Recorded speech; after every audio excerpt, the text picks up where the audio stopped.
Hey guys, today I'm here to teach one of the most asked questions that I get when it comes to scrapbooking, which is how do you resize your photos for your scrapbooks?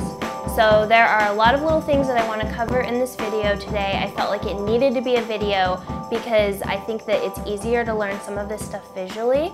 So some of the stuff that we're going to cover, general tips for resizing. How do I get photos that are the perfect sizes for all my different pocket pages in my scrapbook with just one printer. Also how to create a grid. So like this kind of thing where it's one big photo but cut into different pieces that match perfectly for pocket pages. And then a little bit about why I love my wide format printer, because I've talked a lot about how I'm obsessed with it and how I use it all the time, but I want to get into the specifics of why it's pretty much the only printer I need. A little bit about printing full page photos, printing collages, and how to add text to your photos before you print them out. So ready? Here we go. All right, so I'm just going to run you through the general basic process of how I resize my images in Photoshop before I print them. So the first thing I'm going to do is click File and New, and I'm going to create a new image that is 13 by 19 inches and then 300 pixels.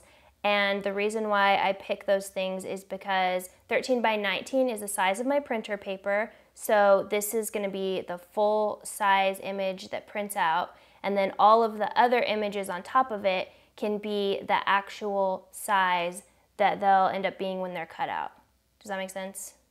Hopefully that makes sense. Okay, so this is the size of my printer paper. I always just stick with 300 pixels or 300 dpi because that is just the standard size for good quality. So I picked out a couple pictures ahead of time, and so on this one I want to make this one a 9 by 12 because that's the maximum size that you can print out a photo, or that's the maximum page size for the messy book. So I'm going to crop it, and then I'm going to check the size and see it's still on 72 pixels, so I'm going to change that to 300 and then change this to 9, so it's 9 inches by 12 inches. Click OK, and now it's the perfect size, but I'm going to turn it to the side before I copy and paste it. So I just push Edit and then Cut, and then I go over to this new untitled image and I push Edit and then Paste. And then I just move that to where I want it on the page. That looks good. And then that, once this big 13 by 19 paper prints out, then that picture of the pink house is going to be 9 by 12 inches perfectly, so I can just cut it out with my scissors and just throw it in the messy book. So next I'm going to take a couple more pictures and resize them, different sizes for the different page protectors in the book. So with this one, I think I want to do a 3 by 3 inch square. So I'm just going to crop it, and then again I'm going to go to image size and just check it to make sure that it's the 3 by 3 inches and 300 pixels so that it all matches up. Okay, so that one, going to cut and then go over to this blank image and paste it. And then I like to just line them up where there's a little bit of space in between each one, a little bit of white space, so that it's easier for me to cut them out, because I usually use scissors just because this big printer paper is a little bit too big for my paper cutter. So I'm getting rid of these images from before. And then I'm finding here another one from Charleston, one of my little friends. And then this one, let's say I want to make this 3 by 4 to fit a different page. So I'm going to move it so that I feel like it's the perfect crop of her cute little face. And then I'm going to check the size to make sure it's what we want it to be again. There, it's all resized, and then I just click this tool to do the cut and paste action again. So sometimes when I'm getting them ready on a new page like this, I'll do like one row of 3 by 4s and one row of 3 by 3s, just so that they're not like, if they're like this, then they're kind of uneven. So I just kind of keep them separated. And if you plan out ahead of time, you can fit the most possible images on your page, obviously, because you can figure out how they're gonna kind of Tetris together. There's another cute picture. I'm gonna say I wanna do this one 3 by 3. So I'm just gonna crop it and change that size, and then I'm going to outline it and paste it. This one I'll put in the 3 by 3 row. And then on this last one, I'm gonna try something a little bit different. I'm going to add text to it. So down here I can control what color my text is. I want it to be white. And I'm just going to start typing on my picture. I have a font selected right here. And I think I'm just gonna put hashtag TGIF. I want that to be a little bit bigger. Yeah. Then I'll just place it where I want it on the image and then flatten that. And then just like all the other photos, I'm going to go to the image size and make sure that it's 3 inches by 3 inches and then 300 on the resolution. And then I'm going to cut it and paste it.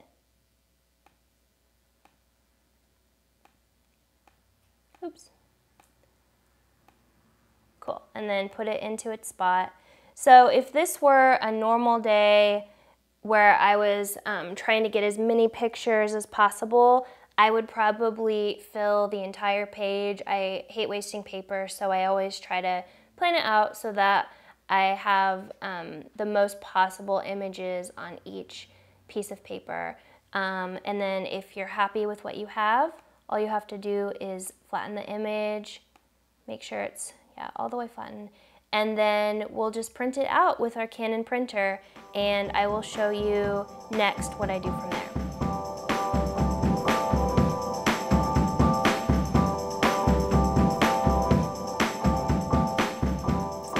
So a couple of quick tips about printing your photos. So first of all, always make sure to select the highest quality. This is a really big deal because if you accidentally leave it on low quality, then your image could print out with like lines on it, or if the color ever seems really off, that's probably what the problem is. The second thing is to always make sure and select the correct type of paper that you're using. So we always use this Canon Pro Luster paper. It's my favorite paper because the color is beautiful and it's matte. It's really easy to write on the photos with a pen. So make sure that you select the correct type, because if it's wrong, it can really affect the quality too. And then the last thing is to always make sure that you select the correct paper size, because if I started, like I actually did start printing this at first and it was the wrong paper size, so the whole image was on this tiny little part of the paper just because I had selected the wrong size. So always watch out for those things. Okay, so after you have printed out your images, the next thing to do is to cut them out. So they should already be sized perfectly. So if you feel comfortable with a pair of scissors, you can just go ahead and cut as perfectly as you can right along those lines. That's what I usually do because I just like scissors, I don't know. But if you have a giant paper trimmer, which I don't, but if you do, you can stick this in a paper trimmer and do it that way. Or another option is, if you're just nervous about not getting the perfect lines, you can take this with a ruler and an X-Acto knife and trim it that way. So just go ahead and trim these out, and then you'll be ready to add them to your scrapbook. Next, I want to talk about how you make a grid out of one photo. This is actually a lot easier than it looks. So all that you do is take a 9 by 12 image, because this is, these 3 by 3 squares are adding up to be 9 by 12 inches total. And so you would just take this and you would just cut the 3 by 3 squares out of the whole thing. So you could just use a trimmer or an X-Acto knife and just cut the whole thing into 3 by 3 squares. You don't have to print it in any special way. Okay, so for this last section, I just want to talk a little bit about why I love my wide format printer. So a wide format printer is a printer that prints larger than a standard size. So a standard piece of paper is 8.5 by 11, which if I use that, it would be too small to make a full page 9 by 12 photo for my scrapbook. Also, if you use like a 12 by 12 scrapbook, you would need a wide format printer to get a photo that big. So a wide format, the one that I have is 13 by 19 inches, and I do use it to print these big photos, but I also use it to print all the little photos, just how I was showing you earlier, by resizing them and putting them all on one giant piece of paper and printing them out. So some of the things I love to do with it, one is to make these giant photos. So large full page photos are a big deal to me. I like to mix them throughout my book, and to me that's what makes a beautiful scrapbook, is having some really big photos. I just feel like it shows them off and kind of highlights your favorite moments. Another thing that I love about having a printer, this is something that you can't do just by printing your photos at like, I don't know, the grocery store or whatever, is that you can make these collages. So this page is made completely out of Instagram photos from our honeymoon, and I resized them all small and then collaged them all together on one big piece and then printed it out together. So I love being able to do that because sometimes you don't have one amazing photo from an event, but you have a bunch of special little moments and you can put them all together and it really creates a beautiful page.